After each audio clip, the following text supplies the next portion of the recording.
అందరికీ నమస్కారం। ఈ రోజు మన ఛానల్లో భోగి పళ్ళు పోసే విధానం ఏమిటో, ఎలా పోయాలో, ఎందుకు పోయాలో, ఏ వయసు పిల్లలకు పోయాలో, అది ఏ సమయంలో, ఉదయం వేళల్లోనా సాయంత్రం వేళల్లోనా, ఎప్పుడు పోయాలో, అలాగే భోగి పళ్ళలో ఏ వస్తువులు కలపాలో, మొదటిసారి ఎవరు పోయాలో, ఆనవాయితీ లేని వారు పోయవచ్చా లేదా అని, అలాగే భోగి పళ్ళు పోసిన తర్వాత ఆ పళ్ళను, నాణాలను, వాటిని ఏం చేయాలి అనే విషయాల గురించి పూర్తి వివరాలు ఈ వీడియో ద్వారా తెలుసుకుందాం।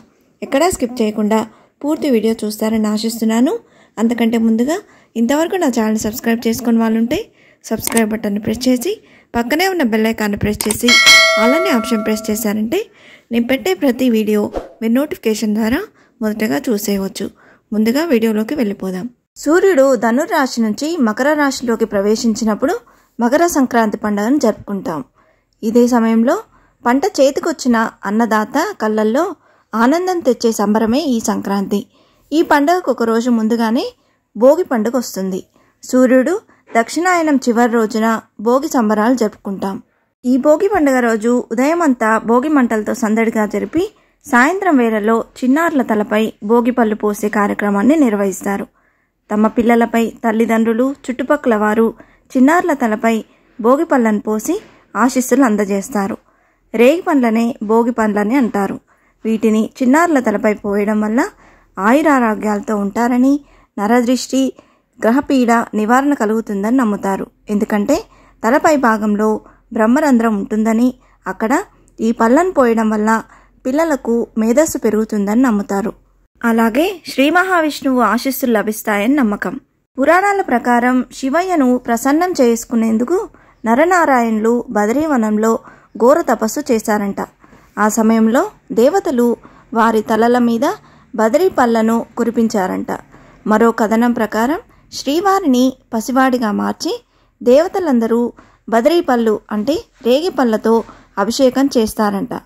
కాలక్రమేణా అవి భోగి పళ్ళగా మారాయి। అందుకే ప్రతి సంవత్సరం చిన్నారుల తలపై పూలు, భోగి పళ్ళను కలిపి పోస్తారు। అలాగే పిల్లలకు హారతి ఇచ్చి దిష్టి తీస్తారు। మరి ఈ భోగి పళ్ళు పోసే కార్యక్రమం ఉదయం వేళల్లో చేయాలా, సాయంత్రం వేళల్లో చేయాలా అనే సందేహం చాలా మందిలో ఉందండి। ఈ భోగి పళ్ళు చేసే కార్యక్రమం అనేది సూర్యాస్తమయం అవ్వక ముందే పోయాలి కాబట్టి సాయంత్రం 5 లోపు పోసుకుంటే మంచిది। ఈ భోగి పళ్ళను 11 ఏళ్ల వయసు లోపు ఉన్న పిల్లలకు పోస్తారండి। మొదటిసారి పిల్లలకు భోగి పళ్ళను పోస్తున్నట్లయితే వయసు బేసి సంఖ్యలో ఉన్నప్పుడు మొదలు పెడితే మంచిది। ఆనవాయితీ అంటూ ఏమి లేదండి, మనకు ఏ సంవత్సరం ఎప్పుడు మొదలు పెట్టాలంటే అప్పుడు మొదలు పెట్టుకోవచ్చు। ఈ భోగి పళ్ళల్లో ఏమేం కలపాలో ఇప్పుడు తెలుసుకుందామండి। ఈ భోగి పళ్ళల్లో చెరుకు కానీ, లేకపోతే చెరుకు అందుబాటులో లేకపోతే పటిక బెల్లం ముక్కలను కానీ, బంతి పూలు కానీ, లేక చామంతి పువ్వు రేకులను కానీ కలుపుకోవచ్చు। అలాగే అక్షింతలు, రేగి పండ్లను కలుపుకోవాల్సి ఉంటుందండి। వీటితో పాటుగా కొన్ని చిల్లర నాణాలను కూడా వీటిలో కలుపుకోవాలి। ఇప్పుడు పోసే విధానం ఏమిటో తెలుసుకుందాం। ముందుగా మీ పాప లేదా బాబును చక్కగా స్నానం చేయించి రెడీ చేసి తర్వాత తూర్పు ముఖంగా పీట మీద కూర్చోబెట్టాలి। ముందుగా తల్లి పిల్లలకు గంధం, కుంకుమ పెట్టి చేతి నిండా భోగి పళ్ళు తీసుకొని 3 సార్లు సవ్య దిశలో, తర్వాత 3 సార్లు అపసవ్య దిశలో దిష్టి తీస్తున్నట్టుగా తిప్పిపోయాలి। ఆ తర్వాత అక్షింతలు వేసి హారతి కూడా ఇవ్వాలి। భోగి పళ్ళు మొదటగా చిన్నారికి తల్లి మాత్రమే పోయాల్సి ఉంటుంది, తర్వాత వచ్చిన పేరెంటాలతో పోయిస్తే మంచిది। భోగి పళ్ళు చిన్నారికి పోసే ముందు కృష్ణుడికి భోగి పళ్ళతో అభిషేకం చేసి తర్వాత చిన్నారికి పోస్తే మంచిది।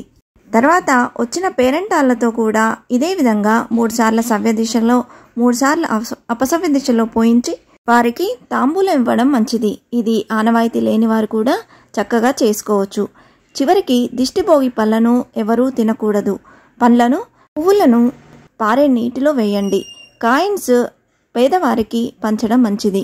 ఈ రకంగా భోగి పళ్ళను పోయడం వల్ల ముక్కోటి దేవతల ఆశీర్వాదాలు లభించి ఎలాంటి అనారోగ్య సమస్యలు రాకుండా ఉంటాయని పెద్దలు చెప్తున్నారు। అన్నీ వివరంగా తెలిపానని అనుకుంటున్నాను। మీకు ఇంకా ఏమైనా సందేహం ఉంటే నా కమెంట్ బాక్స్లో పోస్ట్ చేయండి। ఇలాంటి ఇంట్రెస్టింగ్ వీడియోస్ కోసం please subscribe my channel and press the bell icon. అలాగే లైక్ చేయండి, షేర్ చేయండి। మీకు ఏమైనా సందేహం ఉంటే నా కమెంట్ బాక్స్లో పోస్ట్ చేయండి। Thanks for watching.